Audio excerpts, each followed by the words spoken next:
Hey everyone, this is the first episode of Movie Mainline. There are a lot of movie podcasts out there, and I'm telling you, we're a foursome that's going to really change the dynamic of movie review podcasts. And I just lied. I absolutely lied. We're going to be like almost every single podcast out there, and we're only going to add to the white noise. That's why I'm only every single week. I may be here for the next 500 episodes of Movie Mainline, but 500. We're gonna go 500. Louis, we're gonna go 500. I'll be dead. You can't do 500. I got shit to do. Episodes, and I'm only gonna be. This is live. I'm your special guest, Greg Srisavasdi. I'm one of the. I'm not part of the three. I'm just a special guest. We're here. I'm part of the Movie Mainline. I'm not the anchor. I'm just a part of that pipeline. And our goal, I'm guessing, is to every week give you guys, listeners, watchers of this video, some excellent. Hopefully, well, the three of you guys will have excellent movie recommendations. I might have middling movie recommendations. Middling. So that is our main goal for Movie Mainline, Movie Pipeline, Movie whatever line. I think that was my horrible intro. Guys, before we start our first segment, can each of you start off and talk about who you are, where you're from, and I don't know, that's it. Let's go in alphabetical order. All right. Okay. Bruce, you're first. I guess that's me. I am Bruce Purkey, and I am from Athens, Alabama. Not Athens, Georgia, or wherever Athens they might be. I'm from Athens, Alabama, but originally from the Northwest. So I'm a transplant down here. And that's about all you need to know about me, other than I watch lots and lots and lots and lots and lots of movies. Well, Bruce, before we get on to, I'm bad with alphabets. Eric, before we get to Eric, are the people watching the video? Who is that a person right next to you with the hair? Yeah, this is Chandler. Yeah. Hi, Chandler. He's my friend. I don't have lots of friends right now, in quarantine, so I've got to make do with the refuge. It helps to keep a conversation with some type of object. They won't pick up recycling right now because of quarantine, so I have to turn them into friends. So, is Chandler a cinephile just like us? Does he love movies? Yeah. Actually, he mostly just watches Friends. I don't know what's up with that, but he's really into Friends. Oh, he's has a smile. But he's got the hair. He's got my hair that I don't have anymore. So. Are you a big fan of Friends, Eric Holmes? Friends? I love Friends. You guys, I love you guys. I love all my friends. And Eric, who are you? I think that's a song. Who are you? What are you about? Where are you from? And thank you, by the way. Eric Holmes, by the way, before I'm going to introduce him for himself. I'm actually stepping over you, Eric. Eric is a good friend of the show, of us. This is our first show, but he's a good friend. He has great movie taste. He introduced me to Old. We'll see about that. Eric, what is your movie aesthetic? What are you about? How, when did you start your love for film and everything like that? Well, first of all, I'll say if Greg is the heart of Movie Mainline, Bruce Purkey is the brain, Lewis is the spine, I'm the xiphoid process, the little pointy thing at the end of the rib cage right there. My movie taste is what I like. That's just, some of it's hipster bullshit, some of it's romantic comedies. Sometimes it's stupid action movies, sometimes they're actually good movies, but if I don't like it, I don't like it. If I like it, I like it. That's pretty much how it goes. I don't really think too deeply into. I think deeply about the movies that I like. I don't think too deeply about why I like them. I just either do or I don't.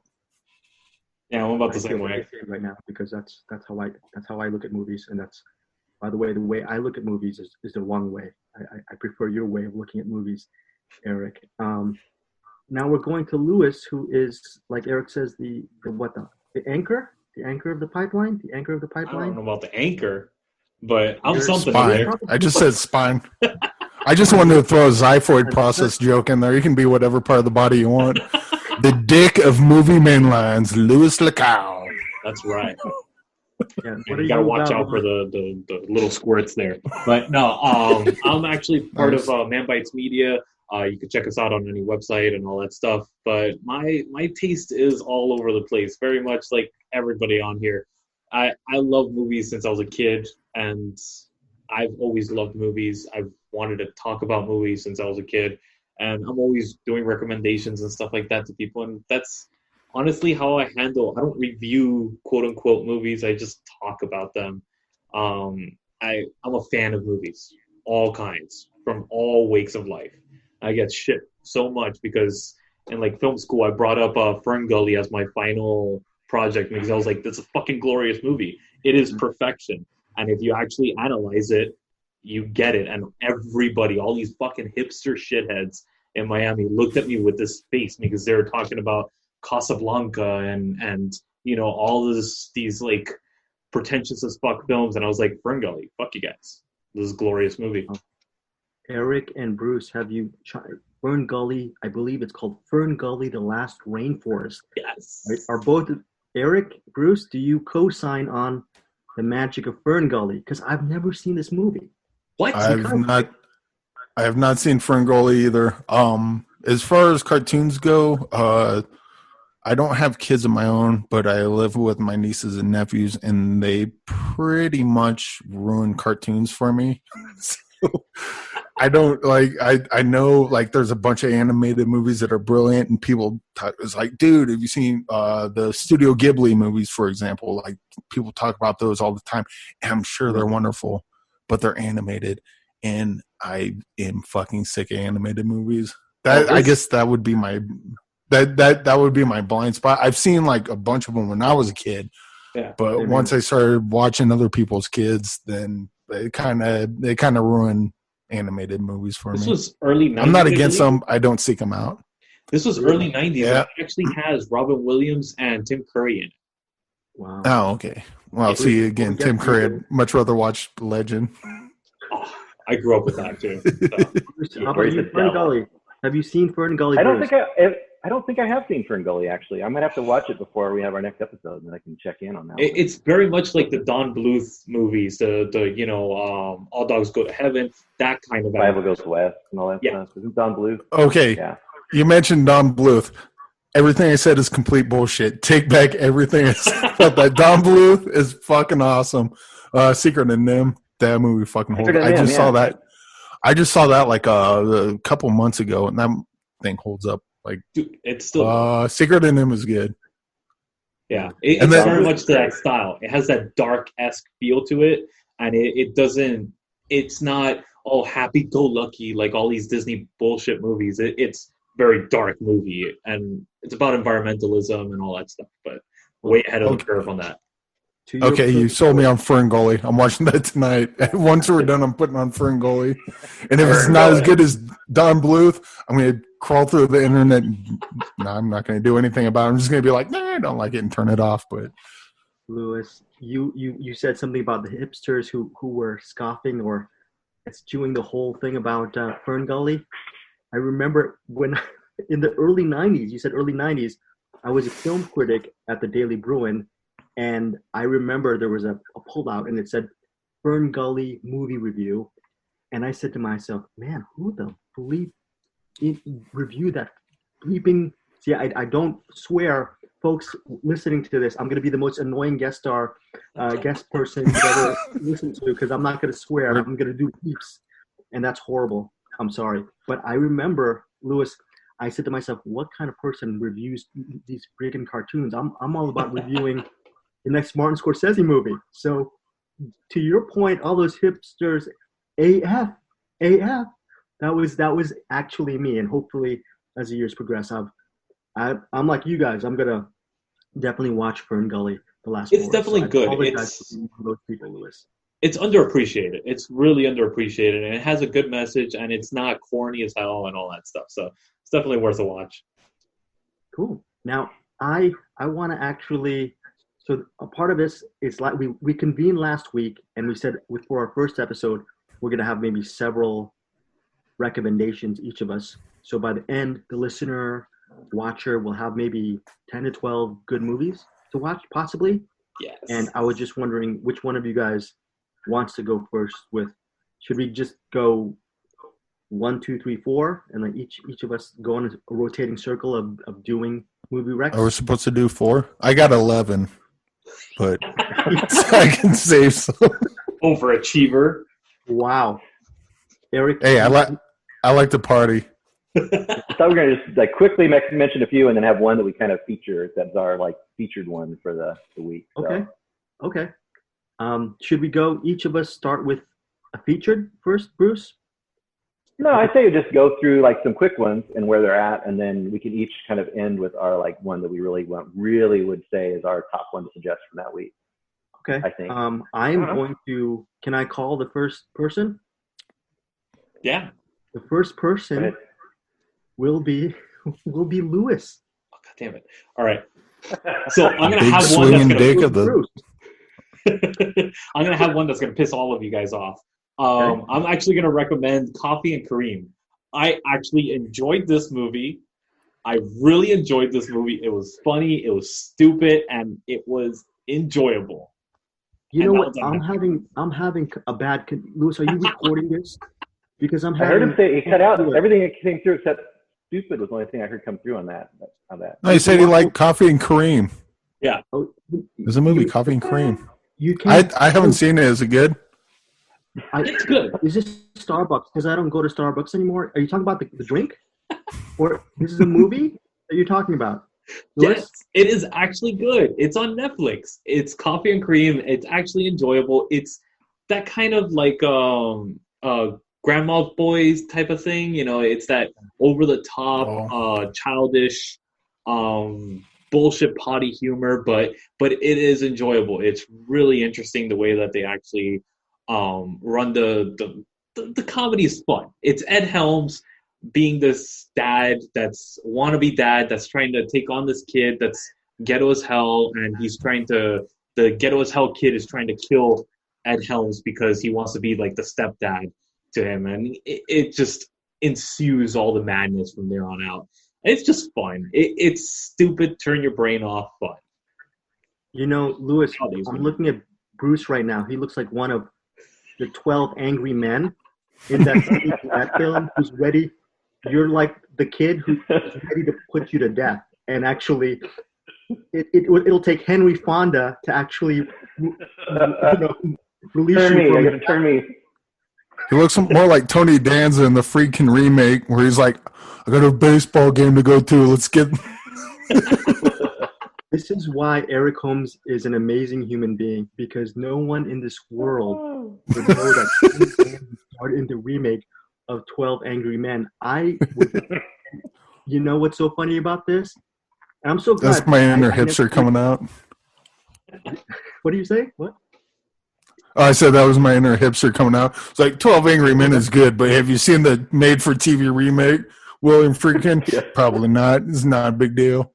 They're like the Shining miniseries was so much better than the movie. By the way, Tony Danza was. You just broke me with that one. No, it's an amazing remake of 12 Angry Men, and Tony Danza, to Eric's point, is excellent in that film. Yeah, but Coffee and Kareem, to be serious about that, is I watched that movie because Anderson Cowan absolutely recommended this film. And I really, because, you know, Anderson has done really good recommendations over the years. I give him credit. Bone Tomahawk and Buffalo 66. A lot of great. A lot of great stuff. And then so, like maybe a couple of weeks ago, he was mentioning how he doesn't understand how people really are ishing. I'm going to say ishing on Coffee and Kareem. And I said, yeah, maybe there's just a lot of people who just don't know what they're talking about, including Bruce Purkey, who didn't like it. I was like, maybe Bruce is just a little bit of a hipster here. So I watched it on a Saturday. I think it's 90 minutes. And I actually had, it was just a movie that just existed for me. Just like how I exist whenever there's a woman in the room. I'm the person who's I'm part of the wallpaper, and I'm basically the invisible man. And that's how I took Coffee and Kareem. It wasn't coffee. It wasn't cream. It was more like a white space where there's nothing on it.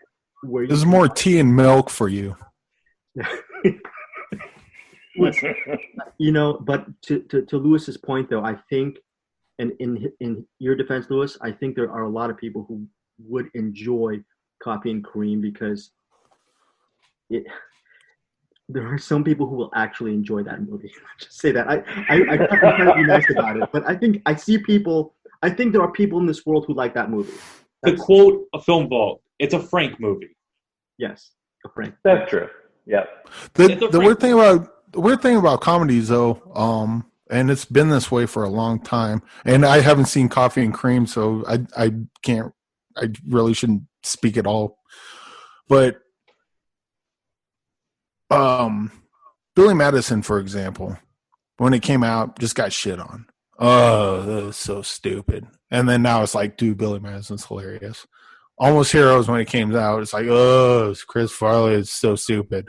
Meanwhile, there's one of the greatest lines, I named this here fork in the road Pittsburgh Nellie. A Welsh horror that could do things with her good arm, they'll make you forget about the thing on her neck. Hilarious. But like I wonder if Coffee and Cream is like one of the, or Cream or Kareem? Kareem. Yeah. Double entendre. Yeah. But it's I wonder if it's one of those movies that's critics in general don't like comedies, like the really funny ones. So, and don't get me wrong, I love Punch Drunk Love, but when that came out, it's like, oh, it was Adam Sandler's funniest achievement. No, it wasn't. No. Punch Drunk Love is a great movie. It is. If I'm going to point someone to a comedy, it's not going to be Punch Drunk Love. I mean, it's like, hey, you want to watch a really good movie with a love story? Go watch Punch Drunk Love. I'll point you in that direction. You want to watch something funny? Fucking watch That's My Boy, or something like that. Wow, That's My Boy. By the way, dude, he plays an asshole in that movie. It's hilarious. I am vibing with you because over the years, I've told people how awesome That's My Boy is, and they literally give me the Bruce Purkey death stare when I say That's My Boy is a classic. I'm kidding. Classic. It's a classic movie, and I love that film, and that's such an unappreciated film. But again, I'm digging myself a hole with this Coffee and Cream thing. It is not as bad as I'm joking that it is. It wasn't for me. There will be Eric. You should definitely check it out and see. I'd love to hear what you think about that movie. Yeah, I also think. Do you guys have this problem with? Because I don't often. Granted, it's not playing in theaters because nothing's playing in theaters now. But I always had a problem watching comedies in theaters because one of my favorite things to do is when a funny part happens, I'm usually watching it with my brother. And we rewind the funny part 3 or 4 times. The movie's about 90 minutes long, and it takes us about 5 hours to watch it the first time through. You guys get that? Well, yeah. Comedy is so subjective anyway, right? I mean, everybody's version of humor is so different.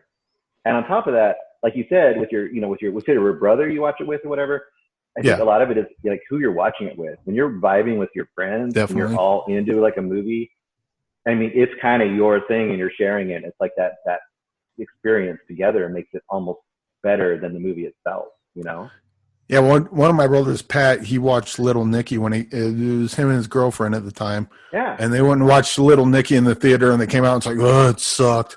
And then so we're like, well, we'll see about that. And we went and saw it, and and he came with us, and we're watching. It was like, oh, I guess Courtney's just sucks, but you have to somehow, like when certain movies, when you watch them with people, it's a different experience.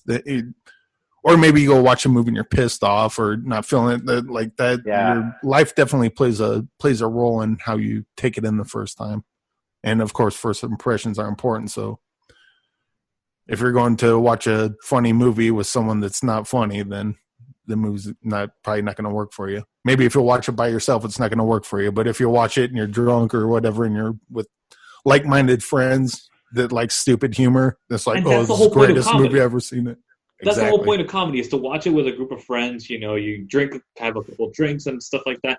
That's how I would recommend this movie. Don't sit there and think like, oh, this is a piece of cinema. No, this is not cinema. This is fun bullshit movie. That's That's all. It's like the difference between going to a stand-up club, watching a stand-up comic, and then just take that same comic doing the same set and have them do it in front of you by yourself in your bedroom. Yeah. Gonna be completely different. It's gonna have a completely different, same jokes, same everything, but different contexts. Exactly. All of a sudden, he's the worst comedian. He came in the bathroom and did it while I was taking a shit, and he just was not funny at all. I didn't laugh once. It's like, well, look at the context, Yeah. I think that plays a part as well. Before we close on Sandler, I just want to throw in a closing thing. I recently, maybe a month and a half ago, I saw Click for the first time. That is a glorious movie. Yeah. Bruce, have you seen Click? I've seen Click. You mentioned earlier Little Nicky. That's kind of my guilty pleasure for him. I actually like Little Nicky, believe it or not. And everybody hates that movie. You should never feel guilty about your pleasure. Louis, just put that in quotes, and then we should just use that as our mantra for the show. But I'm going to tell you, I used to think that Sandler sucked for many years, and that I was that hipster who was saying, "Oh, I'm only going to see Spanglish or Punch Drunk Love or Rain Over Me." I love Spanglish too. That's a glorious movie. Yeah. Let's not mess it. Those are also great movies. Just they're. Sandler's been tainted by the movies that are coming out on Netflix, and that's the problem. Uncut Gems is a great movie, not his best comedy. No. No. Yeah, it's not a feel-good movie. Very few films have reached the level of almost like I was near tears at the end of Click. I was surprised. Seriously. Yeah, agreed. But talking about mantra, actually, the next one that I wanted to bring up is Annie Hall. That's actually streaming on Amazon Prime. Which, Greg, do you know where the mantra scene? Who actually says the mantra scene? No. No. I don't think I can actually say that I'm a fan of Woody Allen because I'm a politically correct person. What? I've never heard. Get out of here. I've never Get heard out of. You're gonna admit it. You must admit. I think Anderson's a huge fan. Wow. I also like on my spare time I'm learning how to be a bus driver, so I can actually run over people. But no, I don't know where the mantra. No, I'm a huge Woody Allen fan.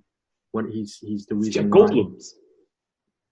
Jeff Goldblum makes that little cameo in the movie, and he says, "Where's my mantra?" when he's talking on the phone. Very good. At the end of the movie, right? Yeah, almost at the end. Yeah, when they're in LA already. Oh yeah. So your other recommendation is Annie Hall on Netflix? Annie Hall, which is fucking glorious. That is on my top 10 movies of all time. I fucking love that movie. Eric, Bruce, what do you think of Annie Hall? I've seen very few of Woody Allen's movies. He's kind of like Wes Anderson for me. Just his aesthetic doesn't usually do it for me. Although the Midnight in Paris, I like that one a lot. Cool. But I think I've only seen like maybe 2 or 3 Woody. I haven't seen many Woody Allen movies. Oh, dude, his catalog is glorious. He has like 56 names. And it's not that I'm against watching movies directed by pedophiles. Like, I like Jeepers Creepers. But Roman Polanski? You like Powder? I'm not a big Roman Polanski guy either. There's a couple good ones, but not much. But there's a couple. But I agree with you. Woody Allen is not a good person. But that's why I actually appreciate buying. My excuse is I buy his movies used. So I don't ever give him money directly. Well, no, I mean, I don't care about that. I'll still watch Kevin Spacey movies all day long. It's not the politics. It's his like Wes Anderson. Wes Anderson, not a pedophile, by the way, that I know of. But Wes Anderson, like I don't really vibe with his auteurism or whatever you want to call that. Like. I'm not picking up what he's setting down, that sort of thing. It's very Jewish humor. It is very Jewish humor. Yeah. Well, that's racist, but we can move on. You gotta call a duck, right? So Eric, you don't like that whole neurotic, stumbling over his words kind of delivery that Woody Allen does. That's essentially that. I'm not sure because there's a little bit of that in like Curb Your Enthusiasm, and I love that show. So I don't know. It's just Woody Allen I just never gravitated towards it. In fact, I gravitated away from it. Nice. Woody Allen is dark matter, just pushing me away faster than the speed of light. Bruce, you're an Annie Science Hall humor. guy? Are you an Annie Hall guy? I like Annie Hall. I like the earlier, like Take the Money and Run, Love and Death. And his later stuff. Some of the later stuff I like. I really, really love Crimes and Misdemeanors. Yes. I think that's one of my favorite movies of all of his. It's super dark and it's super not his usual vibe. And Martin Landau in that, if I remember correctly. The Martin Landau? Yep, it was Martin Landau. Amazing in that. Yeah. So I like some of his stuff. I think since the thousands, I have really kind of fallen off on Woody Allen. But I mean, the guy's prolific. He does a movie every year. Every year. It's incredible. That is pretty impressive. Sorry, Eric? Oh, I was going to say his prolificism, or whatever the word would be there. The fact that he makes one movie a year is pretty impressive. And writes and directs almost 99% of them, which is fucking incredible. But I have trouble making a movie once every 42 years. I haven't done it yet, so he does one a year. Hey, maybe I need to start fucking kids too. Maybe I'll get a bunch of movies. Wow. Wait, we can cut this out, right? All right, move on. I'll mark that one. X on it. So okay, the last one that I want to bring up is actually Bubba the Redneck Werewolf, which this one is actually streaming on Amazon Prime, and it's a friend of mine that directed this. It is fucking glorious. Bubba the Redneck Werewolf. It's comedy. It's this literally hillbilly, and he does every cliche that a hillbilly does. Lives in a trailer, abuses a girlfriend type of bullshit. And then he turns into a werewolf because he gets bitten by one of the dogs in the pound. And he gets approached by Satan to kind of become a superhero. And it's the stupidest shit ever, but it is so fun. It's that type of B film that you will enjoy. Look at Greg's face. Yeah. What's the name of your friend? What's the name of your friend? Yes, actually. So do I watch this before or after Ferngully tonight? I would say maybe 5 or 6 drinks in. Keep in mind your friend worked on this. What is your friend's name, Louis? Huh? What is your friend's name? I cannot remember his actual stage name. Oh. You guys must be real close. I know, right? Secrecy comes out in the first episode. And I'm like, oh crap, they're gonna ask He's me. only seen him as a werewolf, so well, you've never seen him as a human. Bubba the Redneck Werewolf is now currently streaming on Amazon Prime Video. Yes. Another pick is Annie Hall, directed by Woody Allen, streaming on Netflix.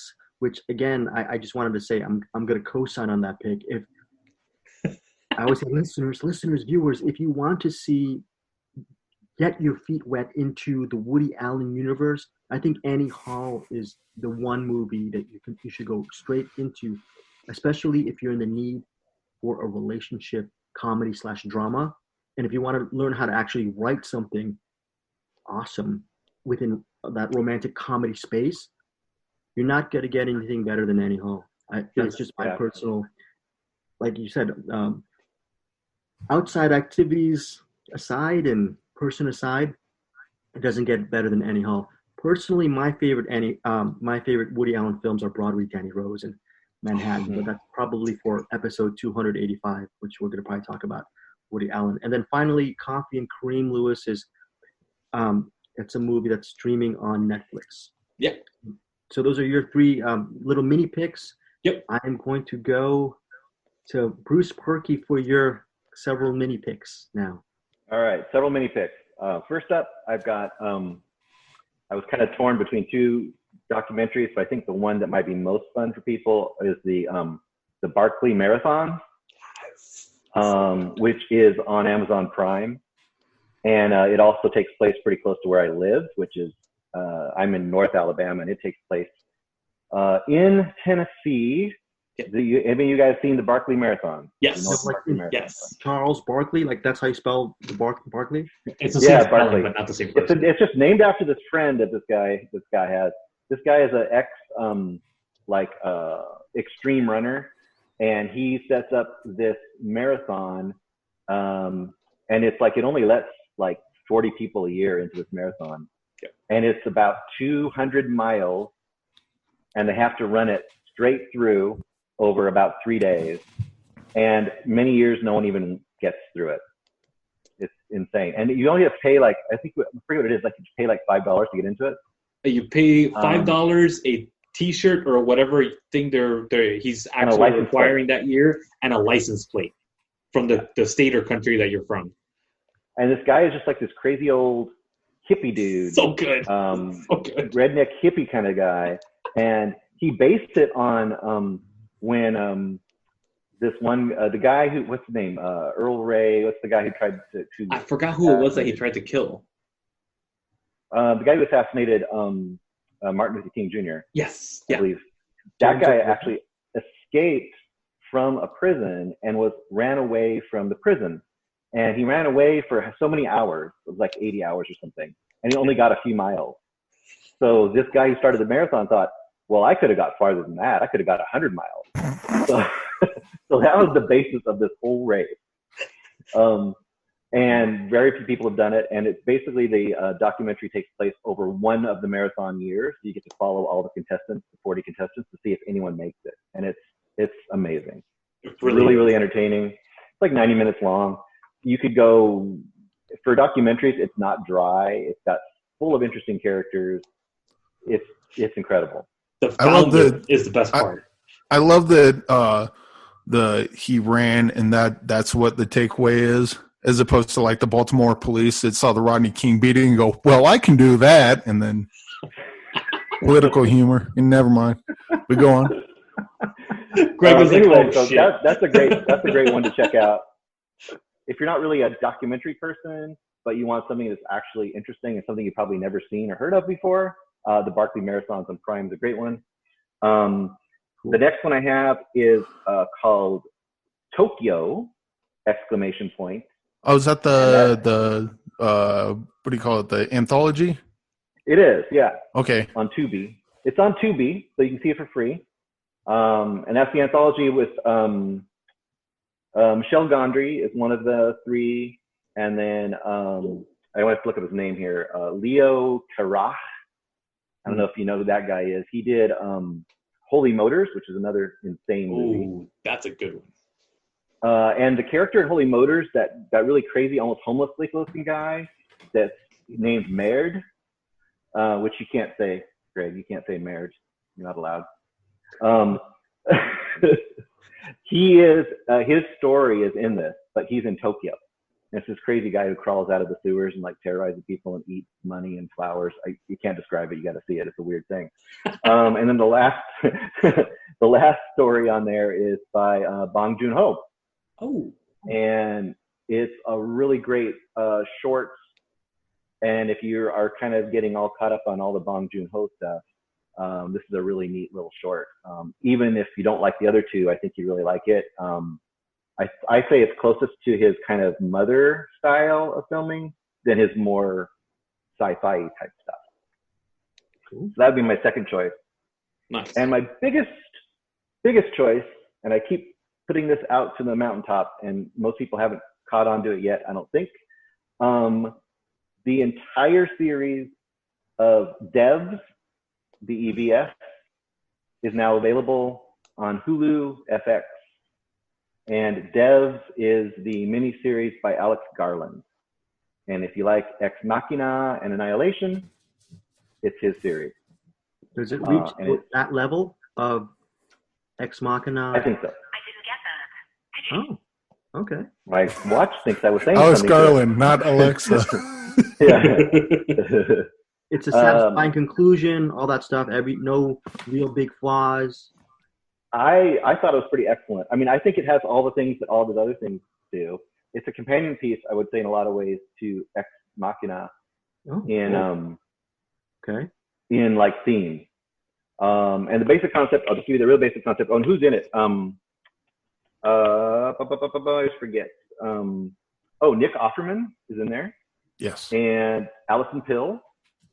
And if you remember the woman that dances in Ex Machina, his like Japanese friend. I won't give away any clues in that, but she is the main star of this series. But the basic concept of the series is you've got Nick Offerman as this kind of guru-like, Google type of guy, right? He's like created this whole tech company. And he's got this extra special unit called Devs, which is for the high-end development stuff. And to get into there, it's like highly, highly top secret. And it's all based around kind of what goes around in that Devs unit. And it gets very trippy and very weird. But it's kind of, to me, like, it's kind of like Lost. Like Lost set up all these things and couldn't answer any of them. Right. Yeah. But this sets them all up and answers them all within like 8 episodes. Wow. So, and it's done. So the anti-Abrams show. Yeah, he did it all in 8 episodes. It's all directed and written by Alex Garland. Like no other directors, no other writers. It's all him. Nice.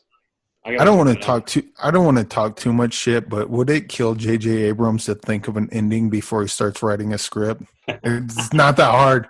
Usually most people, when they write a script, are like, I got this idea, I got this concept, and you know what? I know where it's going. Not J.J. Abrams. Like, I'll figure it out as I go, and then he doesn't. He has a mystery box with nothing inside. Yeah. So, yeah. Like the box. You were not a fan of the ending of Lost, Eric. Oh no, I didn't watch all of Lost. I got like a season, and then they brought up questions, and then I watched the next episode, and they answered none of them, but brought up more questions. And then after about 3 or 4 episodes, I'm like, "Fuck this show," and so I just moved on. You know how you watch Lost? This is how I watch Lost. You watch the season recap and the finale of each season. So you have to only watch like six episodes. That's how I watch Lost. That's too much. I'm not doing it.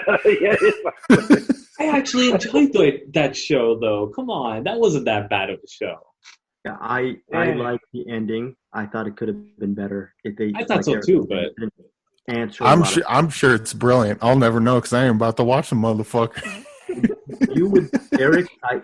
For someone like me who likes this ambiguity kind of thing and likes to make all these little stupid, horrible assumptions or interpretations, the ending of Lost works for someone like me who just it's just I can't see clearly. But for someone like you would have, if you actually stuck through the entire run of Lost and then you saw that final episode, I don't know, you would have really been mad.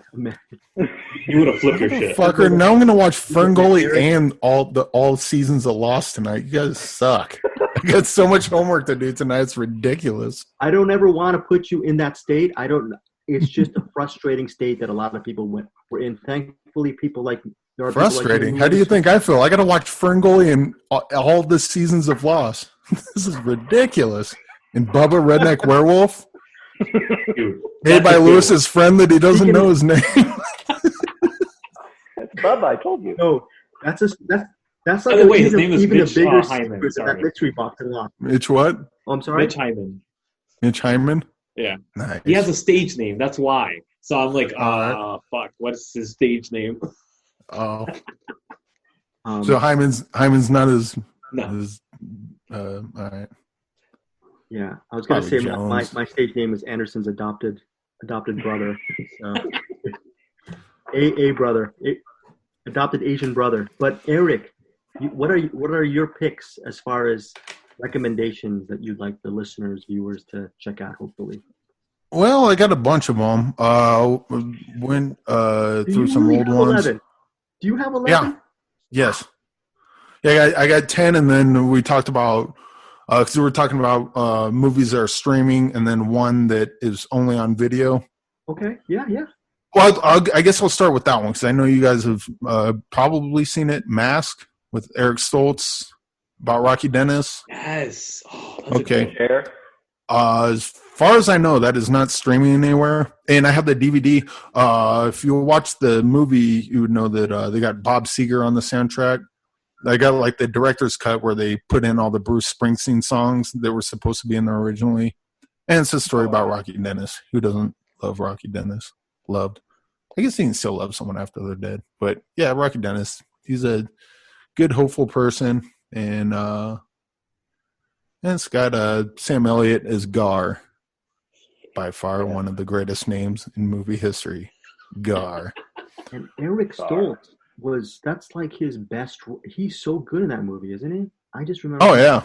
Yeah, I didn't even recognize him. That and Back to the Future. He was great in Back to the Future. We don't talk about that round each parch. Who directed Mask? Was that Bogdanovich? Yes, Bogdanovich. Peter Bogdanovich. That is a great. And why did you pick that? Because was that part of your DVD collection, and you were just realizing, hey, this is not. Yeah, I was just going through movies that aren't playing, because the whole idea of the not streaming is, it's the last grasp of physical media. Like, if you ever want to see Apocalypto, the only way you can see it is if you have it on DVD, or the only way you can see Dogma is if you have it on DVD. If you ever want to, if those float your boat. If not, you're like, fuck it, I don't care about those movies. But Mask is one of them. It's a great movie, and as far as I can tell, the only place you can find it is on video.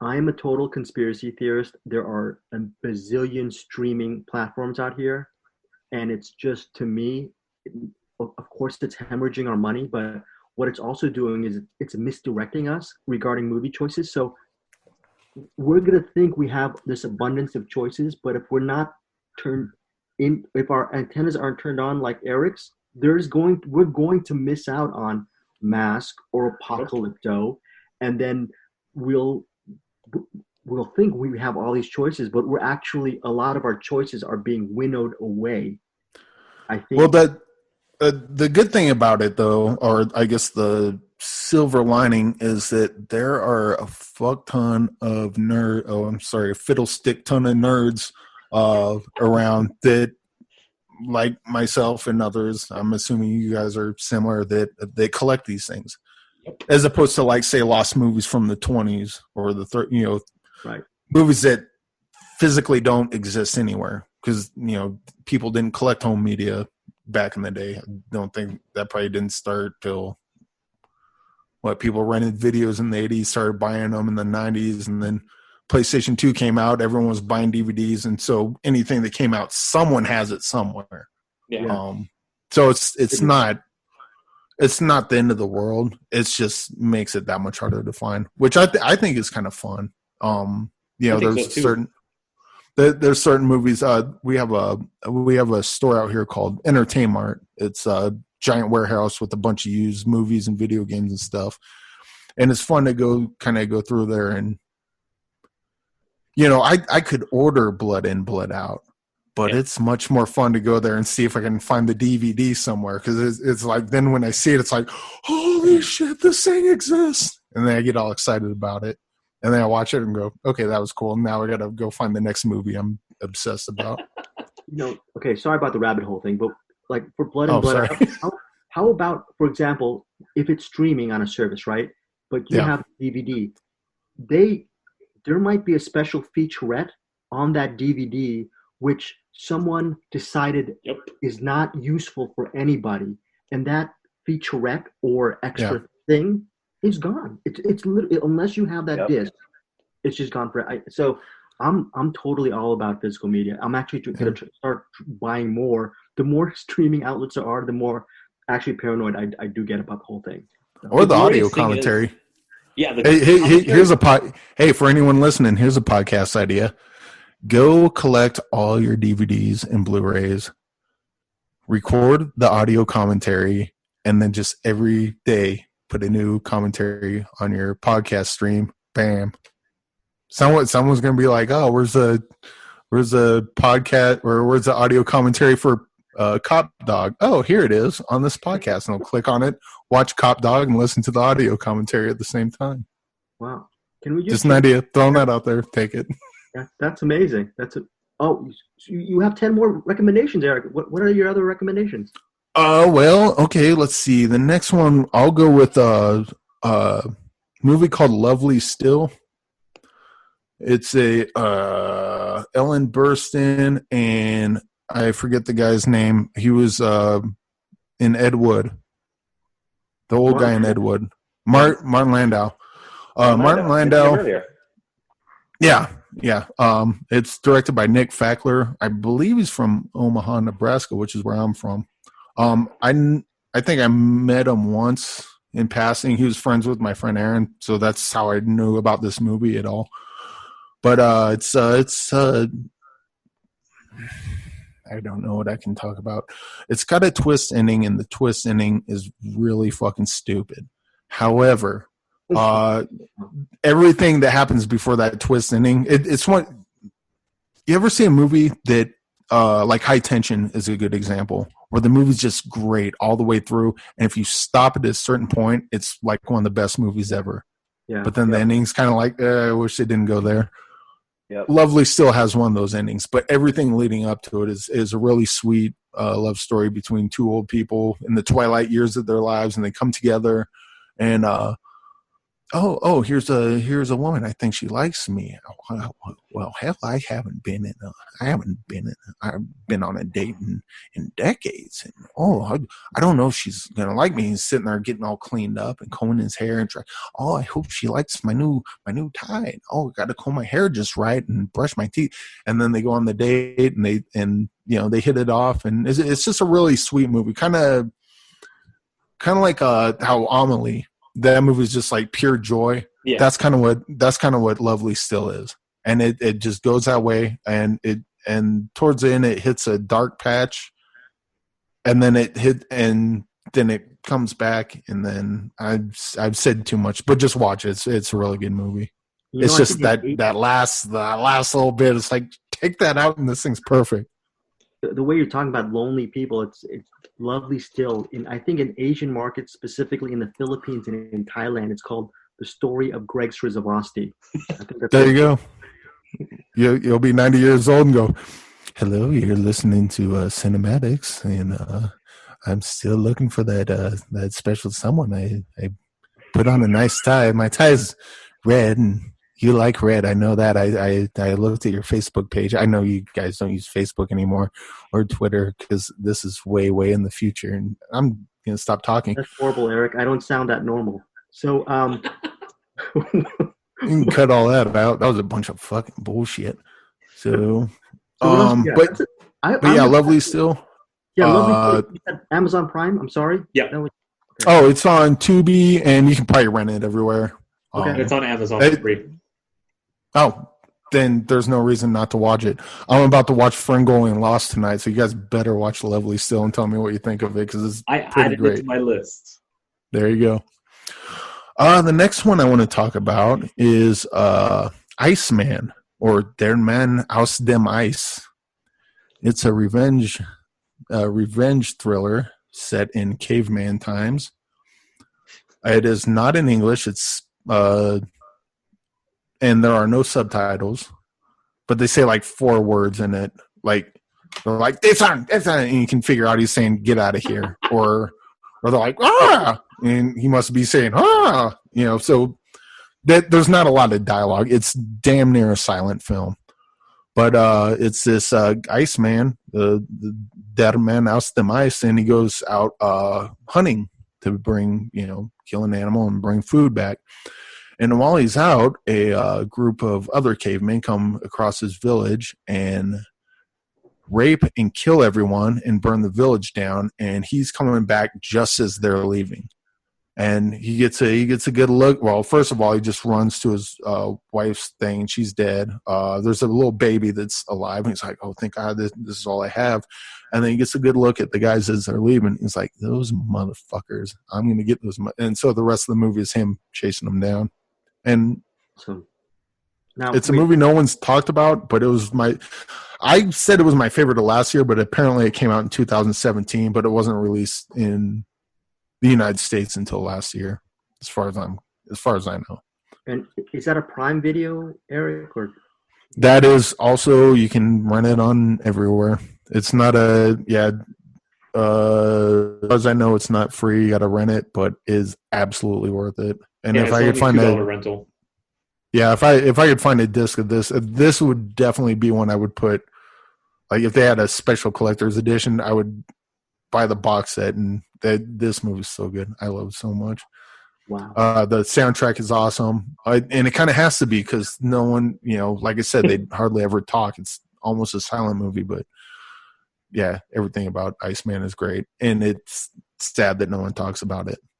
Basically, and if I got to watch Lost in Ferngully, you guys should watch Iceman. What?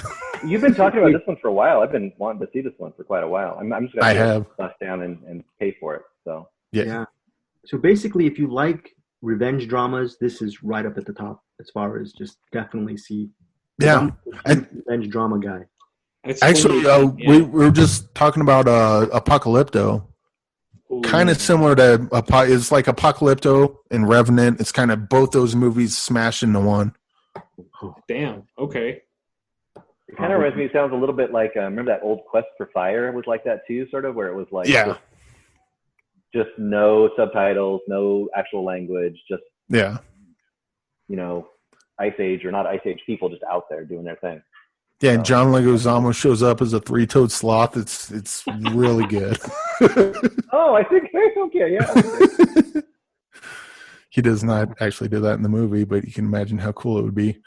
Another one I want to talk about is a movie called Capture, Kill, Release. I've been singing the praises of this one forever too. Yeah. This one is a found footage movie. I'm going to warn you because I too hate found footage movies, but this one's really good. It's a boyfriend and girlfriend, and they're kind of playfully planning a murder. They don't know who they're going to murder yet. They just know they want to. And so they go to a hardware store. It's like if she picks up an axe, it's like, what do you think of this? It's like, oh, yeah, how sharp is it? Oh, yeah, it's pretty sharp. Okay, we'll put this in the thing.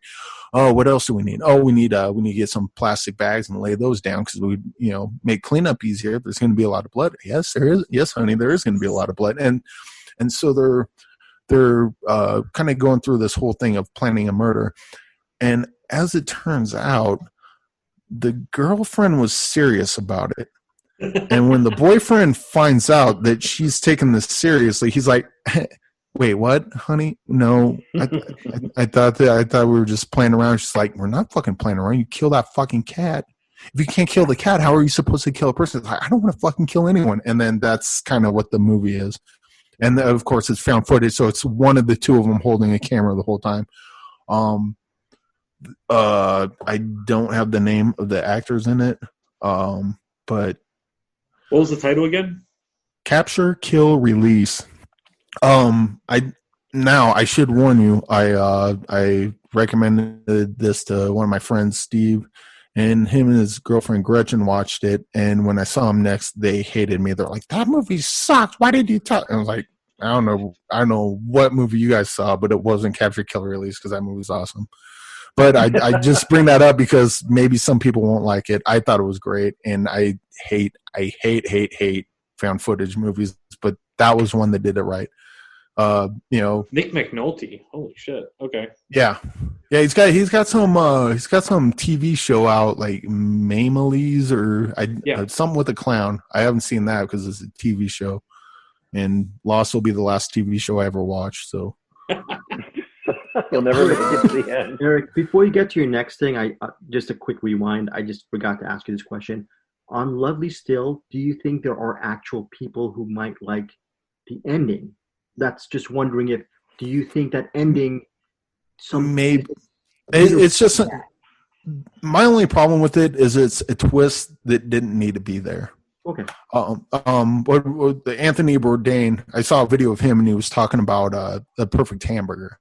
It's like you got the bun, you got the meat, you got the cheese, ketchup, mustard, and maybe a pickle. And people always like to add stuff to a hamburger to try to jazz it up or deconstruct the hamburger. But you got to ask yourself, all this extra ingredients I'm adding to the hamburger, does it make it better? That's kind of where I'm at with the ending of Lovely Still. The movie was so great, and it had this twist at the end. You can take it or leave it. But you got to ask yourself, did that twist make the ending better? I don't think it did. And regarding It's just, regarding go ahead. Capture Kill Release, you recommend that because I don't need your help. it's an elevated. Oh, sorry. All right, go ahead. Capture Kill Release. That's an elevation of the genre, the found footage genre. That's why you like. No, it's kind of like Iceman. Like Iceman is just a revenge picture. There's nothing that elevates. The same with Capture Kill Release. It's not like a deconstruction of the blah blah blah. It's just it knows what genre it's in and it does it well. It's a found footage movie. It's a found footage horror movie. It's got a great concept and it focuses on what it is, and it does it well. Sometimes that's all you need. I'm trying to think of a good example of that, because usually, like a lot of times in movies, people like to, sometimes you just need an action movie. John Wick's good at that. John Wick's just an action movie. It's not trying to reinvent cinema. It's just trying to be good at the genre. Yeah, it's just trying to be good at the genre that it chose. Cool. Great. Cool. And I had a bunch more. I suppose I could save those for later episodes, maybe. Yeah, you had your first recommendation. I want to go back very quickly on Mask. Was that your first recommendation? Your second? Yeah, that was the non-streaming one. The non-stream. Yeah, your physical. Yeah. I have not seen Mask. A couple of things. I have not seen Mask since maybe 1986 or 87. We saw it in class in high school, and I had to stop. I had to literally just hide my head and not cry. I remember that movie almost induced me to cry. And wow. Bruce, you look so hairy. Yeah. So does your dog. Very cool. And so, yeah, I'm really excited to actually watch Mask again, and it's so good to know that it really holds up. I mean, I remember Cher being so good in that movie, so I'm really excited to see that one again. Yeah. So. Yeah, I didn't mention Cher was in that. I should have. She is really good in that. I think that's awesome. Late 90s. So, yeah, I got to revisit that, too. Yeah, you can find it on, not online. You got to find the DVD, but I suppose I could send it to one of you and you can pass it around. Yeah. Luis, so was Annie Hall your big recommendation? Did you have a big recommendation? Or was Luis, I think my big recommendation that is non-streaming is actually, hold on, before I butcher the name and screw it up again. Who is Killing the Great Chefs of Europe? This is a fucking glorious movie. Really? It's really good. Remember that movie? Murder mystery, very much like the Agatha Christie, the what's that French dude? Poirot. Yeah, Poirot, the Poirot type of story. It's very much like that. That it's kind of like you're trying to figure out who's actually killing these people and all that stuff. It's a whodunit, but it's really well done. The girlfriend loves like all these, or I'm sorry, the fiance loves all these like these really out there, really, really bizarre films, and this is one of them that she introduced to me, and I was like, holy shit, this is awesome. This is actually really fun. So it has that comedic twist, but it has such great one-liners that if you could find this, and we found it on eBay for like $3 or something like that used, so it's not expensive, and it's well worth the money, honestly. Wow. I remember the moniker ever since I was a kid, Who's Killing the Great Chefs in Europe. And I mean, I was thinking about that movie. I was like, one of these days I'm going to see that movie. One of these days I will see Eating Raoul, which I saw a version of that. Yes, Eating Raoul. Yeah, it was on Pornhub.com. I believe we talked about that. Eating. Never visited that site as we move on. And it's pretty good. They got a bunch of great streaming, short film streaming on there. Okay. All of them I've seen, I've exploded over. So I'm Who is Killing? I'm eventually going to get to see Who is Killing the Great Chefs in Europe. You know what? I'm trying to think of my pick. I have a pick that is copying Bruce Purkey. It's currently streaming on Shudder. So this is a 2-for-1 package. Currently streaming on Shudder, but it comes out on Blu-ray and Steelbook, like Blu-ray Steelbook on May 5th. It's called Tigers Are Not Afraid. It's directed by this female filmmaker named Isa Lopez, and it's shot in Mexico City for very little money, okay? And it centers on this kid. She witnesses there's a shooting near her school. All the kids go down on the floor, and the school teacher gives the girl, her name is Estrella. She gives Estrella, while she's on the floor, 3 pieces of chalk, and she tells Estrella, these are your 3 wishes, and make sure you use these 3 wishes. So what happens is Estrella goes home, and she can't find her mother. And what happens is, since it's Mexico City, in the middle of the drug wars, people obviously are disappearing. Kids are being victimized. Parents obviously are disappearing, presumably killed. So what Estrella does is she assumes the worst, and she tries to befriend a group of young kids, young boys, and she becomes part of their ragtag crew as they try to survive the streets of Mexico City. It's called Tigers Are Not Afraid. It has a little bit of Bruce, like a surrealism element to it. There's a little bit of magical realism kind of stuff going on. Yeah. I mean, like we said, both of us, I think, agreed that it has a little hint of that Pan's Labyrinth kind of feel, but not as fantastical. Nice. Yeah, and the reason why Isa Lopez is definitely a talent to watch is her next film.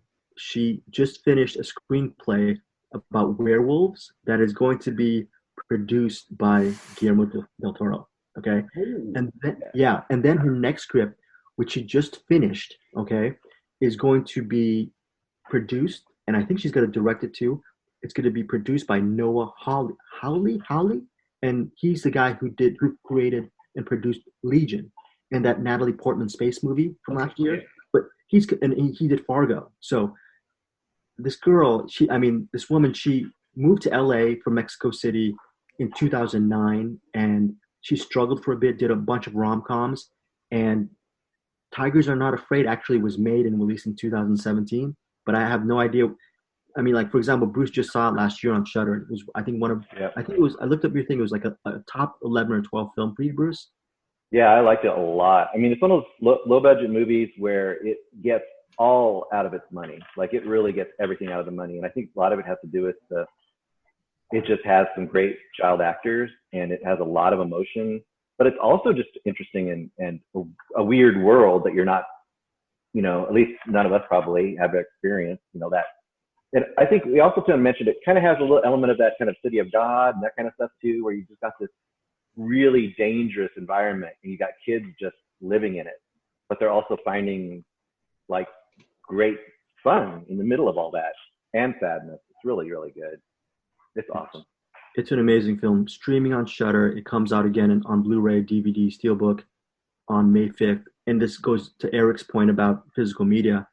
I don't know. I'm assuming it's not on Shudder, but what you'll get is you'll get deleted scenes, which I saw. There's 7 or 8 minutes of deleted scenes, and it really gives you a different look. It actually adds scenes. I wish she added some of those scenes to the original film. And there's some featurettes and audio. I don't know if there's an audio commentary. There's a featurette with her and Guillermo del Toro. I think they're talking at the Toronto International Film Festival.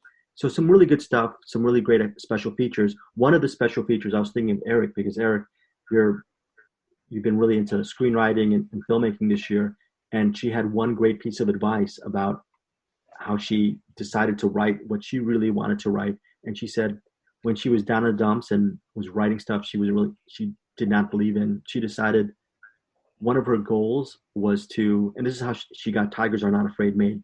Whenever she'd wake up, she promised herself she would not leave the bed until she wrote a scene on her laptop. And that's a good idea. Yeah. As soon as that scene was finished, she could start her day. But she literally, I don't have the strength for any of this, but I wanted to share that with you guys regarding writing personal stuff and writing stuff that means something to you. So I thought that was just really great stuff from Isa Lopez for Tigers Are Not Afraid. So that's my first rec. Eric? Oh, I was going to say that's actually really good advice. A lot of people, not that I'm not Patty Chayefsky, so it didn't really matter what I say about it. But as far as writing, it's like it's hard to start, but once you start, like if you love writing, it's hard to stop. But a lot of people get hooked up on, is it going to be good? Is it going to be bad? Whatever. But just start writing, and then eventually it just becomes habit, and you keep doing it. But yes. Yeah. I second that advice. Second, yeah, you're the. I've never finished a screenplay in my life, so just do it. Just keep writing it. Yeah, let it suck all day long, but at least it'll be done. That's all that matters. That's true. To Bruce's point regarding the Barkley Marathon and the documentary pick. For some reason, I have a documentary pick, and this is my big pick. Actually, I'm going to backtrack. I have one more little mini pick. It comes out tomorrow on digital, okay? True History of the Kelly Gang. It comes out on digital. I saw that. Wait, that sounds interesting. You saw it? Oh no, I didn't. I saw that it was coming out. That was like one of them that I marked to watch. Yes, and I would love to hear what you guys think of this movie.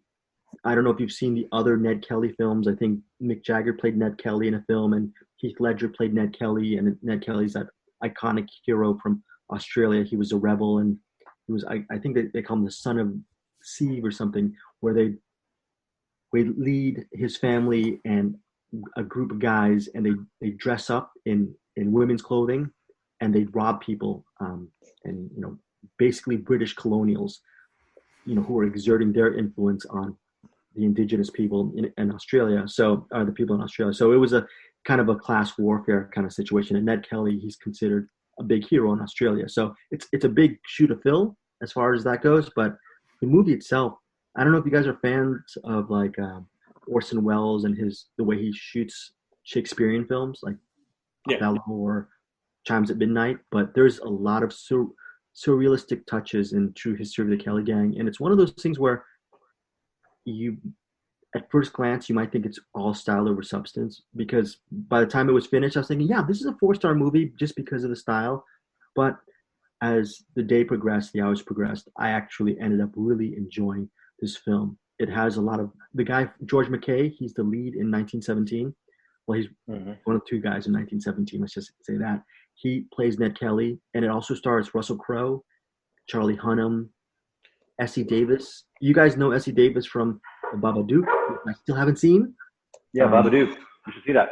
Yeah. And True History of the Kelly Gang on digital on Friday. Really interesting film. 4 out of 5 star for me. But as you guys know, I always say 4 stars to every movie. But if you want something visually inspiring to watch, I would say give True History of the Kelly Gang a shot. Even like, let's just say, Eric, you don't like the story, or you think it sucks, or you guys think the story doesn't work. Visually, at least I think it might grab you just on that level. So the weird thing about the people talk about style versus substance a lot, like it's a bad thing. Like, well, and usually it's not one or the other. It'd be like a video game. It's like, oh yeah, the graphics are good, but the gameplay sucks, or the gameplay, the graphics aren't good. But sometimes you can have both. Like Drive's a good example. Drive's a great movie, and it's stylish. Sometimes you can do both, and I would think most filmmakers would strive for both. It would make sense if you have a movie that looks good and that is also good, even if it looked like shit. But yes, I'm excited to see the True Kelly Gang story. I forget the name of it.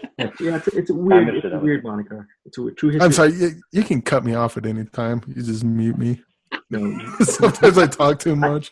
Louis, I hope you've been muting me the entire episode because I'm the worst. But my one big pick is called Spaceship Earth. It comes out May 8th. Okay. I'm not a documentary guy. This is the type of movie that reminds me that documentaries, and hopefully I'm going to see the Barkley Marathon down the road, but Spaceship Earth reminds me that documentaries can be some of the most awesome experiences you have in cinema, because Spaceship Earth to me is close to a 5-star film, 4.5 out of 5 for me. It's directed by Matt Wolf.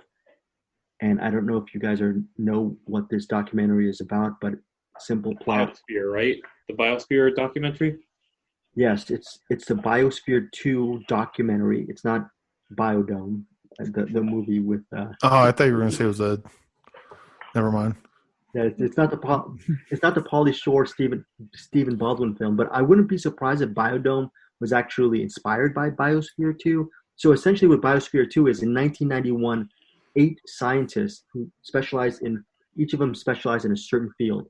They went into this whole enclosed huge area called Biosphere 2, and their mission was to stay in that closed environment for 2 years, where the CO2 and the oxygen was all going to be organic. They would have to raise the crops, plants, agriculture, animals. They'd have to grow their own food, learn how to ration everything for 2 years. So that was it. That goal was to prove that maybe they could use this model, this Biosphere 2 model, if they colonize out into space, and even at worst, show how people can live a self-sustainable life here on Earth under that construct.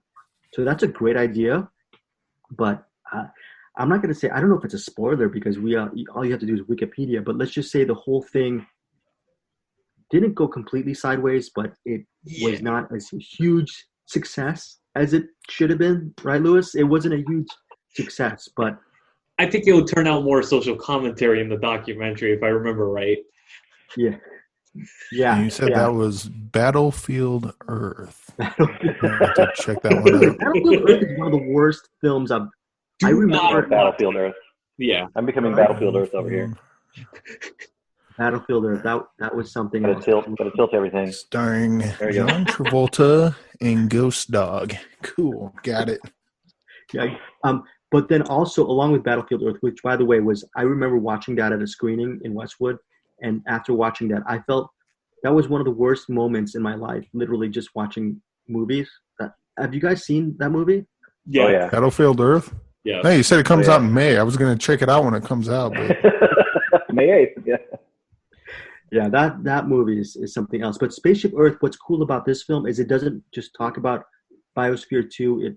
It centers on the people who helped create Biosphere 2. So the first half of it gives the origins of these group of people who met in Berkeley in 1969, and they were free thinkers.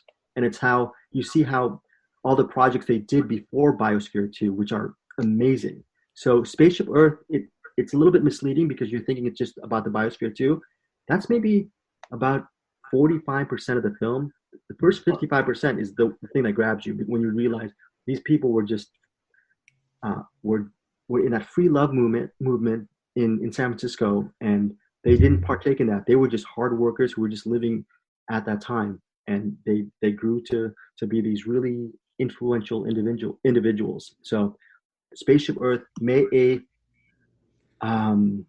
on digital everywhere. Battlefield Earth, I don't know where that's streaming. I'm sure it's on DVD somewhere. And it's on Netflix. It's on Netflix. We did a Cinema Schlock Society on it with Narcotic Casserole a couple months ago, and that shit was brilliant. You can also find it on Scientology69.org. It's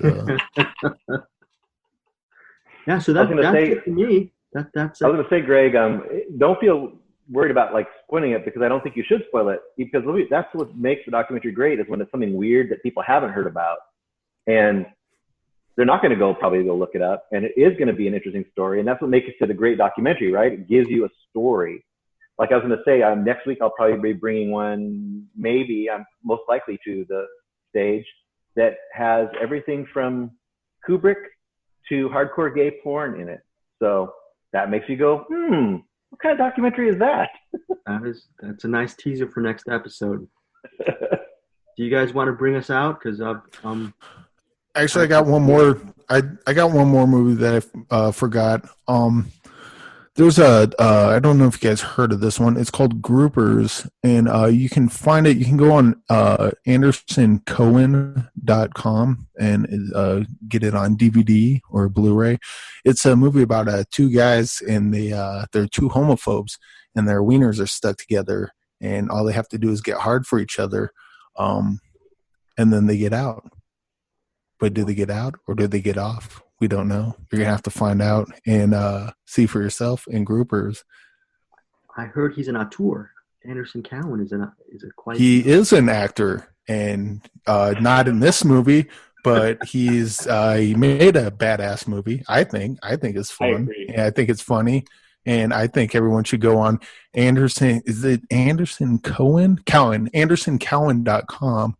You can probably also find it on Amazon and leave a rating on Rotten Tomatoes and IMDb.com because people are dicks, and downgraded it because people are assholes. Yeah, seriously.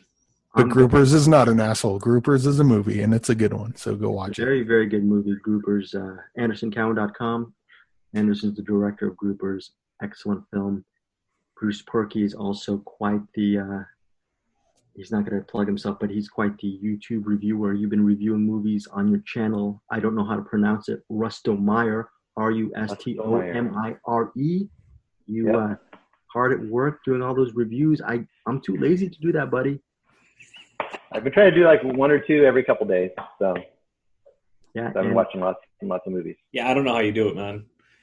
I just figure it's, I mean, if anyone does watch it, it just gives you something to go check out, and somebody's going to find a few things at least that sound interesting to them. So there you go. And I get terrorized. manbitesfilm.com.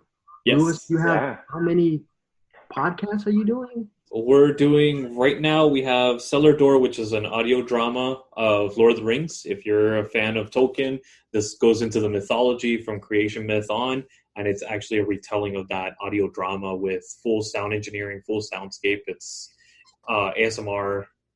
Each episode's like about 10 minutes. And then we have Man Bites Film, which is every Friday. We drop that. It's very much like this. It's three dudes in a bar talking shit. We call ourselves the three idiots with a mic because that's pretty much what we are. And then Man Bites Retro, we actually run right now. It's my fiance and myself talking about movies that we just watched and really enjoy. We do live streams on Facebook and all that stuff. And then Narcotic Casserole works with us as well. They do some phenomenal work over there. And also Diversity Geek that works with us as well, and they do kind of like the whole diversity angle of everything, inclusion and all that stuff. Cool. And Eric, anything else before we gotta go? Yes, I have a podcast called Fiddlesticks where I review short films that come off of Pornhub. This week we have Layla Red gives her man Ralph the greatest go-go threesome ever. And Milana, it's time to fuck your pussy in 4K. So if you guys like the HD short films, this is a really good one. It's a think piece, and it's about relationships, really, and friendship. And I mostly should just get, Fiddlesticks. Look for it. Oh, never mind. That does not exist. But is it coming soon, Eric?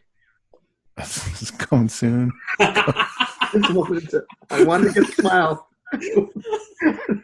I don't even, folks. This is our first episode. I don't want to tell you how I spell. I don't even want to say how to spell. It's COMING because I'm a very clean podcaster. We are. Wait, are we a clean show, Louis? Or no, we're not a clean show. Okay, so we're not a clean show, folks. But at least we're going to give you some really good recommendations every week. And Louis, you want to sign us off?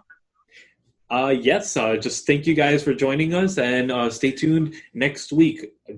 Join up with the podcast, actually subscribe to the channel, give us a rating and all that stuff, and share us out to everybody so you could actually listen to these recommendations as well. And check us out next week for another episode. Take care, guys.